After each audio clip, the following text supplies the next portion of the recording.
Sal-aħħar ta' din is-sena d-daħla tal-Belt Kapitali fil-Florjana se tkun qed tara l-ġnien ta' rikreazzjoni l-ġdid sabiex b'investiment ta' madwar 10 miljun euro mill-privat, il-familji Maltin Wawċin ser jingħatalhom lura spazju miftuħ. Dan il-ġnien li kien sempliċement ċaf ta' parkeġġ fuq l-MCP se jkun mammar b'diversi siġar antiki u indiġeni Maltin, fosthom ta' żebbuġ li għandhom madwar 800 sena, tal-ħarrub li għandhom madwar 100 sena u anke tal-palm.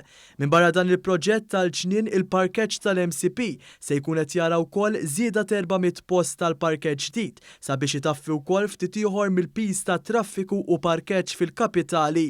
Id-direttur tal-MCP Salvu Ellur spjega li dan il-ġnien se jkun aċċessibbli wkoll għal ġnien ieħor li hemm bis-swit il-monument tal-Ajkla. Il-ġnien ħajkun aċċessibbli għall pubbliku miftuħ u magħluq qatt.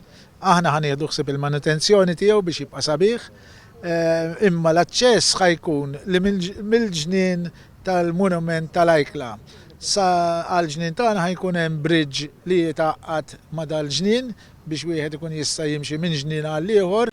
Il-Ministru għall-Infrastrutturi Imborġ qal li dan huwa proġett kruċjali mis-settur privat li minnu l-Gvern se jkun qed jieħu 100 parkeġġ. Il-Gvern jiżgura li kull min ikun ta' kelma mal-poplu, mal-pajjiż irid iżomma.